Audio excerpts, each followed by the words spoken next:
depan ini, saya harap Bapak jangan lagi calonkan diri Bapak. Gagal namanya itu, Pak. Yang bisa saya jawab malam ini bahwa kriteria, kemudian parameter dan variabel-variabel dalam menentukan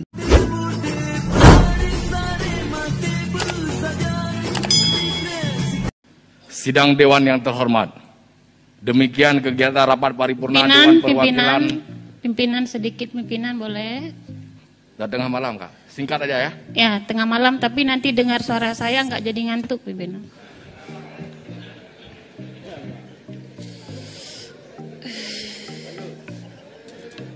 Assalamualaikum warahmatullahi wabarakatuh. Terima kasih pimpinan, yang saya hormati Bapak Gubernur Aceh, ya, yang saya hormati seluruh para hadirin dan hadirat yang dimuliakan oleh Allah Subhanahu wa Ta'ala. Saya pada kesempatan yang berbahagia ini ingin mempertanyakan kepada Bapak Gubernur, apa standarisasinya Pak atau kriterianya suatu daerah itu masih dominan ditetapkan sebagai zona merah. Sayang nih Pak, rakyat masyarakat menilai bahwa daerah yang sudah zona merah ini sangat berbahaya Pak, nggak bisa dilalui atau bagaimana.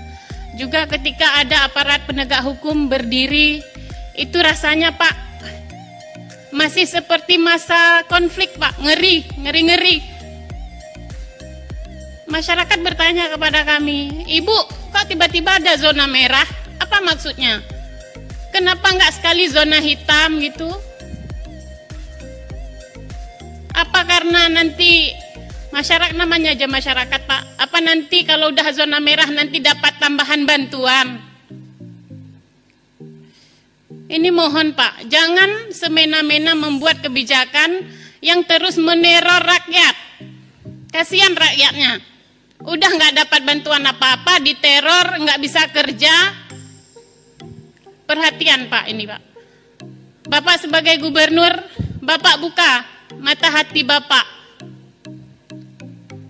Bagaimana kebijakan yang pro terhadap rakyat. Kemudian selanjutnya, tentang seleksi beasiswa di BPSDM.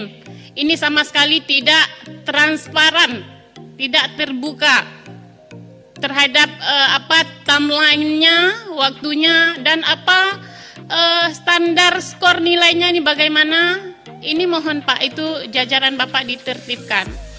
Kemudian selanjutnya Bapak, seperti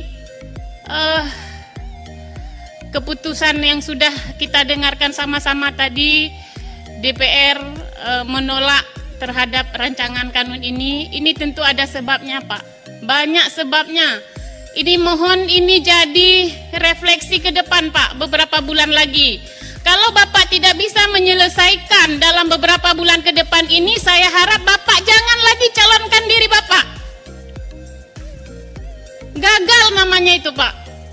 Kami ini bukan karena nggak sayang sama Bapak, kami sayang sama Bapak. Kami bangga punya gubernur yang ganteng, senyumnya manis gitu ya. Tapi janji Bapak itu nggak semanis senyum Bapak. Janji yang Bapak ucapkan itu tidak sesuai dengan perbuatan Bapak. Saya sendiri Pak kecewa Pak.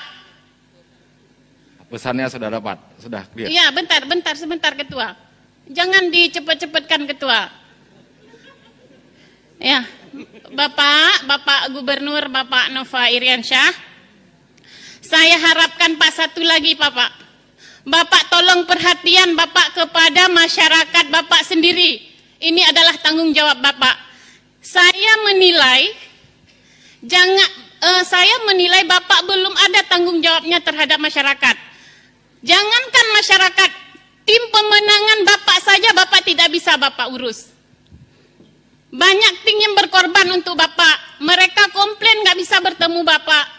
Bapak harus ingat Pak, yang memilih Bapak itu bukan hanya karena memilih Bapak pada saat calon itu, tapi mereka lebih pada saat itu peduli sama Bang Wandi kamu, Pak. Bapak harus peduli, itu tim, itu juga masyarakat Bapak. Jangan dikesampingkan, jangan dipandang dengan sebelah mata. Bapak kasih perhatian, Pak, itu juga masyarakat Bapak. Baik, saya rasa itu aja. Wabillahi taufik wal hidayah.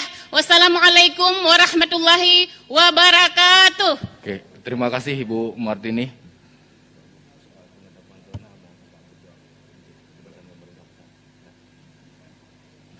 Soal zona Ibu Martini. Silakan Pak Gub untuk memberikan tanggapan. Baik, terima kasih pimpinan sidang, Ibu Martini yang saya hormati, yang saya sayangi. Terima kasih atas aspirasinya. Saya mengutip nasihat sahabat kita terdahulu bahwa kawan terbaik adalah kawan yang mengingatkan ketika kita salah. Itu tadi saya kutip dari fraksi P3 kalau nggak salah. Terima kasih. Yang kedua saya catat Ibu sebagai aspirasi.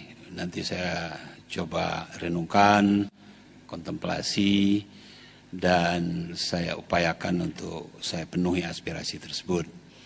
Yang pertama yang bisa saya jawab malam ini bahwa kriteria, kemudian parameter dan variabel-variabel dalam menentukan zonasi COVID-19 mulai dari hijau, kuning, oranye, merah, dan hitam itu adalah kewenangan Kementerian Kesehatan berdasarkan standar WHO atau Organisasi Kesehatan Dunia. Yang kita lakukan di provinsi dan kabupaten kota adalah menginput data ke dalam aplikasi yang membaca data kemudian yang mengeluarkan zonasi tersebut. Oleh karenanya yang kita upayakan adalah data yang benar, data yang akurat, sehingga keluaran zonasi hijau, kuning, oranye, merah, hitam tidak salah.